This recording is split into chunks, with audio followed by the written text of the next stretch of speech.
Stanley. Qui est ce garçon qui parle à un kangourou? Qui veut toujours apprendre plein de trucs sur tout. Les animaux de son grand livre, c'est sa passion. Et son meilleur ami est un poisson. C'est vrai, c'est mon pote Stanley. Oui, c'est mon pote Stanley. Bienvenue chez Stanley.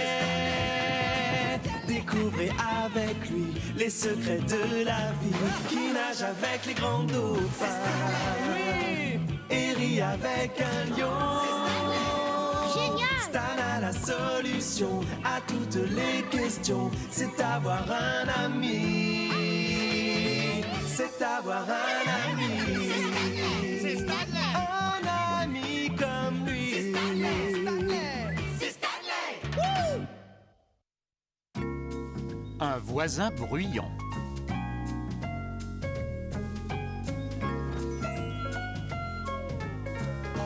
Ah, quelle belle journée tranquille. Exactement ce qu'il me faut pour commencer ma BD. Oh, Un double 2, oui, quelle chance! Chut! Il faut parler plus doucement, Lester. D'accord, mais pourquoi? Le papa de Stanley dessine aujourd'hui. Et il a besoin de calme pour pouvoir se concentrer. Ah, silence, par pitié! Wow, pas dis donc à ce point-là. pourquoi moi? Et pourquoi maintenant? Papa, pourquoi tu parles avec la fenêtre? Quoi? Je ne parle pas à la fenêtre, Stanley. Je parle à ce pic en face de moi. Comme si c'était moins ridicule. Un pic? Où ça? Je vous présente mon nouveau voisin. Waouh, on a un pic dans le jardin, c'est super! Ah oui, super. Pourquoi tu fais la tête? Je ne peux pas travailler avec ce bruit de marteau-piqueur. Ce toc-toc me met les nerfs en plâtre. Il pourrait pas taper moins fort? Il faudrait lui demander. J'ai une bande dessinée à rendre demain. Comment voulez-vous que je dessine dans ce vacarme? Vous n'avez qu'à venir à ma maison, Monsieur Griff. Nous, on n'a aucun pic dans le jardin. C'est gentil, Lester, mais mes affaires sont ici. Et je ne peux pas aller travailler ailleurs. Ah, ne vous inquiétez pas pour moi, les enfants. Je vais essayer d'ignorer ce bruit atroce et me mettre au travail, si je le peux.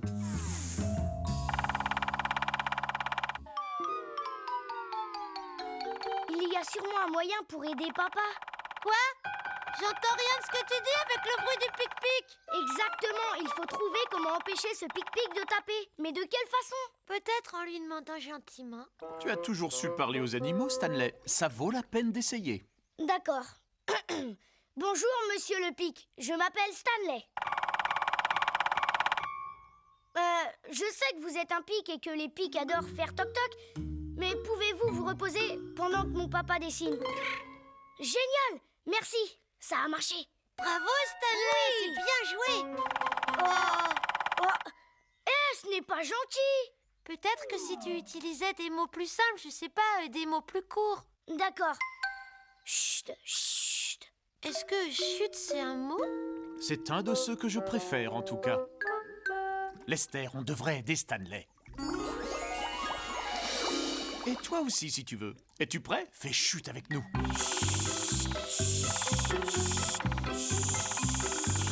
Hé, qu'est-ce qui se passe, les petits deux? On fait tous chut au pic pour qu'il arrête. Pourquoi? Je n'en sais rien puisque ça marche pas. Il adore faire de la musique contre cet arbre. Hé, si on lui présentait quelque chose qu'il aime plus, il abandonnerait peut-être son arbre. J'ai ce qu'il faut. Parce que les pics aiment les belles brosses? Oh non, mais il doit s'intéresser aux autres pics comme lui. Il a peut-être envie de jouer avec un ami.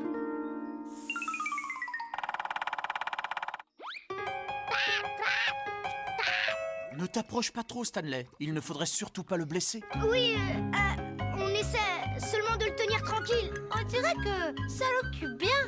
Oui, je ne l'entends plus taper du bec. On va devoir secouer ça toute la journée? Non, on s'arrêtera quand papa aura fini.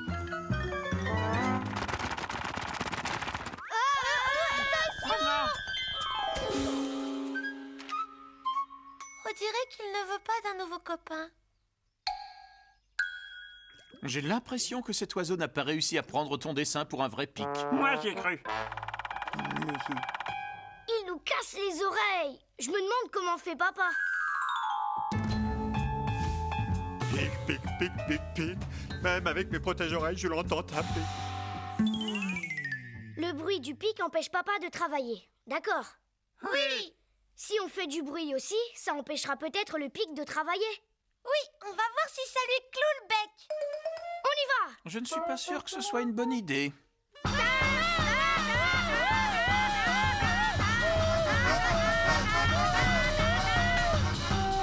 Ne fais pas comme eux, ne fais pas autant de bruit dans ta maison.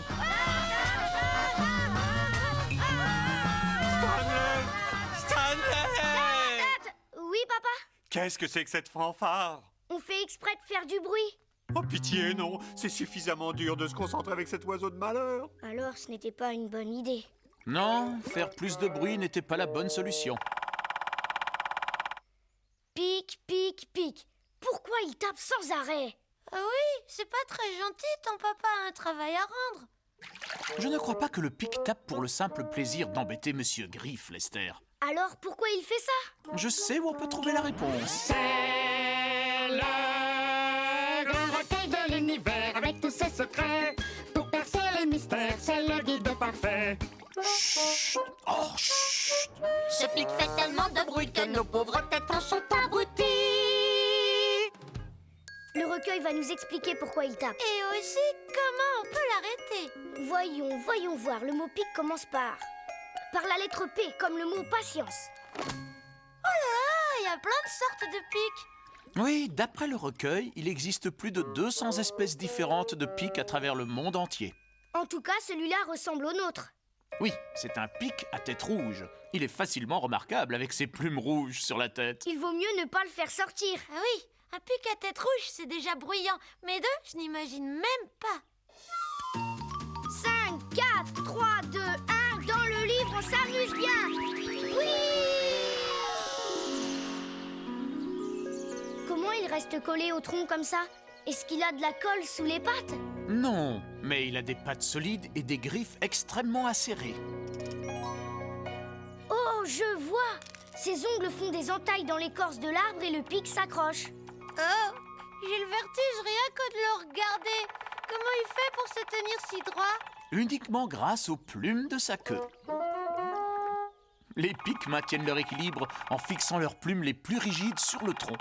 C'est très pratique comme appui pour picorer à toute vitesse. Regardez-le! Je parie qu'il pourrait sculpter une très jolie statue.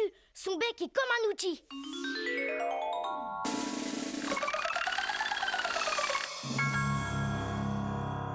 C'est vrai, mais le pic ne pique pas les arbres dans un but artistique. Il tape souvent pour trouver des choses cachées sous l'écorce. Caché? Comme par exemple un trésor?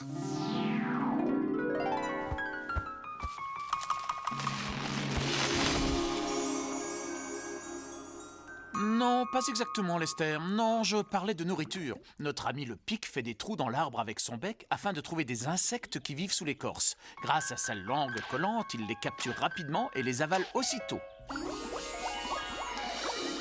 Quels autres animaux utilisent leur langue pour attraper leur nourriture? Les grenouilles!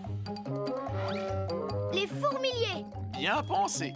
Les grenouilles et les fourmiliers utilisent également leur langue pour attraper de petits insectes. Alors les pics tapent sur les arbres parce qu'ils ont faim. Ils ont faim de petites bêtes? Bah! Ils ne mangent pas seulement des petites bêtes.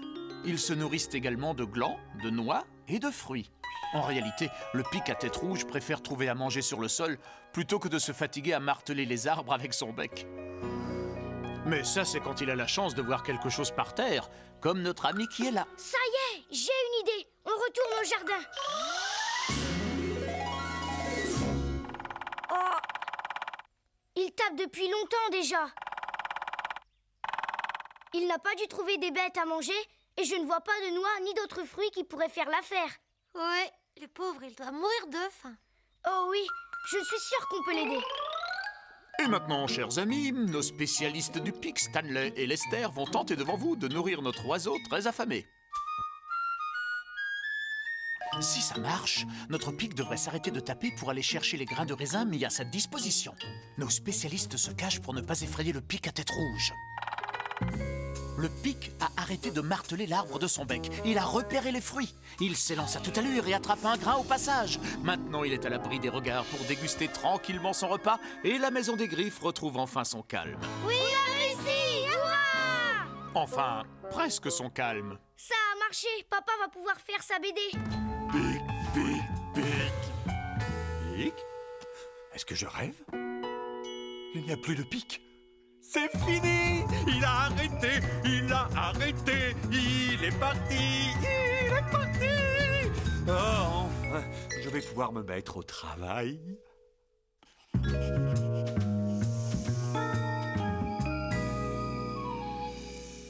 Encore merci de m'avoir aidé avec mon pic tapageur. Je ne m'en serais jamais sorti sans toi. Pas de problème, papa. J'aime bien ces oiseaux. Même s'ils font du bruit? Oui. Est-ce que tu sais qu'ils s'agrippent aux arbres grâce à leurs griffes et qu'ils s'équilibrent avec les plumes de leur queue? Ah bon? Je ne le savais pas. Ils ne tapaient pas pour t'embêter, papa. Ils tapaient pour trouver de quoi manger. Je ne m'étais même pas demandé pourquoi il cognait sur cet arbre. Mais toi, oui. Ce qui m'a bien aidé et aussi aidé le pic. Oh, j'avais presque oublié. Tiens, Stanley, je n'aurais pas pu le dessiner sans toi. Bonne nuit, mon garçon. Denis, je crois que papa n'en veut pas trop au pic à tête rouge. Ah bon? Pourquoi tu dis ça? Il a fait sa bande dessinée sur lui. Une défense efficace. Le roi des éléphants marche dans la jungle. Boum, boum, boum. Boum, boum, boum. Mais le voilà bloqué par le marécage des céréales. Il ne peut plus avancer. Oh non! Le roi est pris au piège. Il n'y a plus qu'une solution. Vas-y, Stanley, mange toutes les céréales avec ta petite cuillère. Les garçons, maman et moi, on a une idée presque aussi excitante qu'une balade à dos d'éléphant. Est-ce que ça vous plairait à tous les deux d'aller passer une nuit à camper dehors? Tu veux dire cette nuit? Sérieusement, on y va? Il fait beau aujourd'hui et on peut être au parc de Papouta les Alouettes dans 1 heure. Ça vous tente? On met nos affaires dans la voiture et après, on fonce. Stanley, tu es prêt à y aller? Dans 1 minute. Attends, t'as l'intention de prendre une lampe? Ben, il risque de faire noir. Oui, mais où est-ce que tu comptes la brancher? Oh, c'est vrai. Et puis tu sais, on n'y va que pour une nuit. Alors plus tôt tu as fini ton sac et plus tôt on décolle. En tout cas, il y a une chose que je dois surtout pas oublier ici. Alors, tu peux encore m'expliquer, là, qu'est-ce que vous allez faire exactement? Du camping, on prend nos tentes et nos sacs de couchage et on s'installe au fond des bois. Ah oui, je vous imagine déjà. Les marshmallows ramollissants sur le feu de camp, les étoiles qui brillent au firmament. Oh, je vois. Vous vous épuisez à porter de gros sacs lourds au fin fond de la forêt pour avoir le plaisir de dormir sur le sol. Autant dire que c'est un cauchemar. Mais non, c'est amusant. On se raconte des histoires, on chante. Papa fait un beau feu dehors et on mange des saucisses. Des saucisses? Là, tu m'intéresses. C'est carrément le paradis sur Terre. Ah, ce que j'aimerais venir avec vous. Moi aussi, surtout pour les saucisses au feu de bois. C'est vrai? Stanley, as-tu pensé à prendre un pull vert? Dehors, il fait froid la nuit. Oh oui, j'avais oublié. Merci, maman. Maman, je peux emmener Denis et Harry camper avec nous? C'est un bon chien de garde, il aboiera s'il sent quelque chose de bizarre. Pas vrai, Harry? Denis sera bien dans son bocal, mais avoir un chien en camping, c'est plus délicat. On est obligé de le tenir en laisse. On peut pas faire autrement dans les parcs, sinon il risque des embêtements. D'accord, je le tiendrai. Mon chéri. Je t'assure, j'irai le promener en laisse, je lui ferai sa gamelle et je m'en occuperai. Je ne le perdrai pas de vue une seule seconde. S'il te plaît, maman. Bon, dans ce cas, d'accord. Tu peux l'emmener. Mais n'oublie pas, s'il nous accompagne, tu es maintenant entièrement responsable de lui. Oh oui, maman, je te le promets. Vous entendez, les amis, on va tous camper. Oui, Et j'aurai le grand lit pour moi toute seule.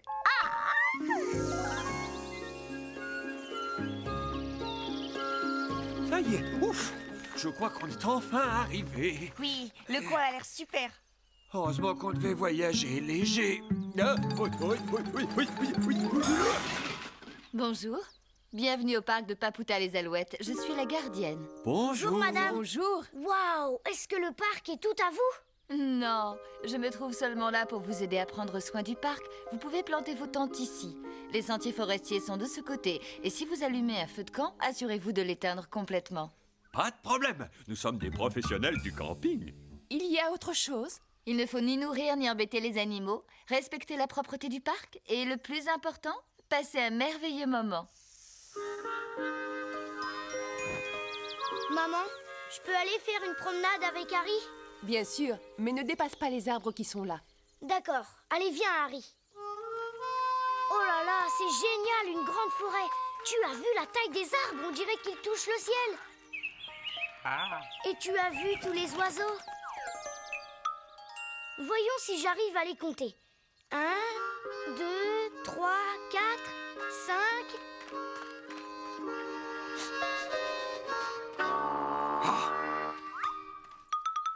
Salut! Et vous faites du camping, vous aussi? Je m'appelle Harry. Et ça vous dirait qu'on s'amuse à quelque chose? Ah, je connais pas ce jeu-là. Mais pourquoi on joue pas à chat? C'est facile. Moi, je vous cours après. Je vous touche et je vous dis chat. On essaie? Chat! Non! Oh, c'est quoi cette odeur? Ah, j'ai l'impression que ça sent la moufette. Il faut espérer que ça n'a pas atteint le... Oh non! Harry a été touché. Oh, c'est pire que les chaussettes sales. Du fromage pourri qu'on a oublié dans le réfrigérateur depuis 2 ans. Encore pire que les boules puantes du lycée. Oh, non, non, non, ne m'approche pas! Ne me touche pas! Va coucher, Harry! Pourquoi tu le repousses, Lionel? Et c'est quoi cette odeur de chaussettes puantes? Stanley, où étais-tu? Tu étais supposé veiller sur ton chien et il s'est fait arroser par une moufette en colère. Qui est-ce qui l'a arrosé? Oh, s'il te plaît, Lionel, sors la boîte de jus de tomate qui se trouve dans la glacière, je t'en prie. Du jus de tomate? Pourquoi faire? Un bain de jus de tomate est le meilleur moyen de retirer l'odeur de cette moufette. Un bain de jus de tomate concentré? Burk, c'est aussi dégoûtant que le mal en lui-même. Mais qu'est-ce que tu as fait aux animaux? Rien de méchant. J'ai vu une bande de moufettes et... je voulais m'amuser avec elles. Je crois que c'est raté. Stanley, ça n'a pas l'air d'aller. Non, j'ai laissé le pauvre Harry tout seul 1 seconde et une méchante moufette lui a jeté une mauvaise odeur. Pourquoi cet animal lui a fait une chose pareille? Je crois que je sais où on pourra trouver la bonne réponse. Dans le grand recueil de l'univers. Oh! Stanley! Oh! Je ne supporte pas de le voir comme ça. Alors, il faut que je me dévoue. C'est le grand recueil de l'univers avec tous ses secrets. Pour percer les mystères, c'est le guide parfait. Pourquoi Harry sent si mauvais? La réponse est toute trouvée. Bravo! Je n'arrive pas à croire que c'est toi qui l'as chanté. Sois gentil, ne le répète surtout à personne. Et maintenant, je t'en prie, ouvre le recueil. Bon, d'accord. M comme moufette. Si on va les rejoindre, tu crois qu'on risque d'avoir une odeur horrible de poubelle? J'espère bien que non. Mais prépare-toi quand même à te boucher le nez. On ne sait jamais. 5, 4, 3, 2, 1. Dans le livre, on s'amuse bien. Oui! Eh, Denis, on dirait qu'on est au même endroit. Oui, ce paysage me dit aussi quelque chose. Les moufettes vivent dans les bois, dans les vastes prairies ou dans le désert. On en trouve jusque dans le nord du Canada ou dans le sud de l'Amérique. Regarde, elles sont là. Elles sont plus petites que je ne les imaginais. Elles sont presque de la taille d'Elsie. Mais ce ne sont pas des chats. Non, elles appartiennent à la famille de la belette. Il y a 4 sortes de moufettes. La spilogale, celle à nez de cochon, la rayée et la tachetée. Ce sont des animaux nocturnes, donc elles dorment toute la journée. Et elles se réveillent la nuit. Et là, qu'est-ce qu'elles font? Elles doivent chercher de la nourriture. Elles adorent les œufs, les fruits et les petits rongeurs. Mais elles mangent surtout des insectes et des larves. Oh.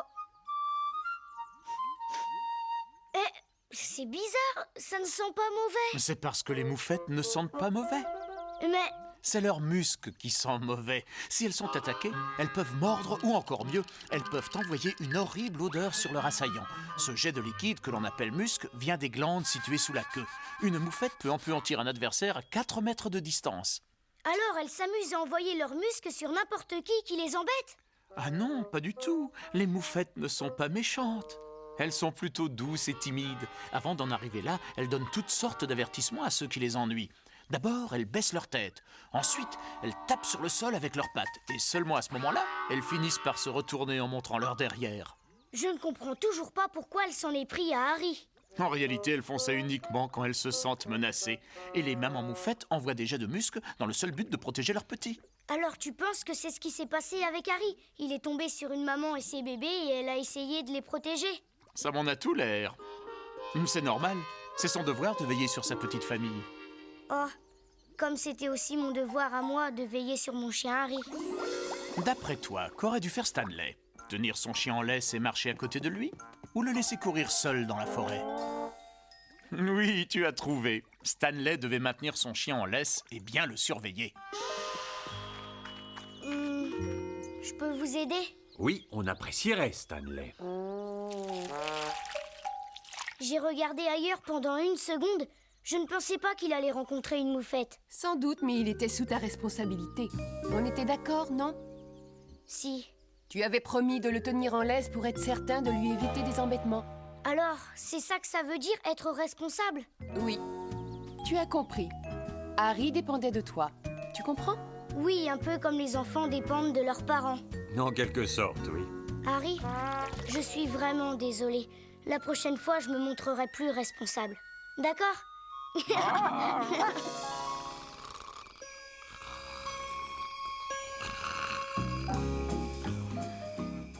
C'est sûr que le muscle de moufette sent mauvais, mais ce sont des animaux plutôt mignons, pas vrai? Oui, absolument. Aujourd'hui, j'ai appris que la moufette était une espèce de gentille belette qui possède un moyen de défense fort efficace. Et aussi qu'être responsable de quelqu'un, ça veut dire veiller sur lui. Et être sûr que rien ne peut lui arriver, comme maman moufette fait avec ses bébés. Oh, on se sent quand même mieux depuis qu'Harry s'est débarrassé de cette horrible odeur. Je suis bien d'accord. Surtout qu'on est obligé de partager la même tente.